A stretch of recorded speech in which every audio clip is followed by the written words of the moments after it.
বন্ধুরা দেখো কি সুন্দর আলোর মালায় সেজে উঠেছে রাস্তা, মণ্ডপের সামনেটা।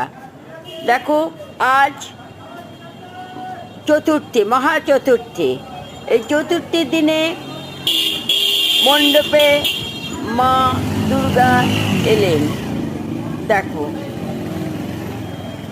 এখনো মা দুর্গাকে মণ্ডপে রাখা হলো। এবার দেখো সামনে মা লক্ষ্মী সব অপেক্ষা করছেন কখন ওনাদেরকে সব মণ্ডপে সাজানো হবে। দেখো মা দুর্গার মুখটা কি সুন্দর মুখ, সে মুখ দেখো।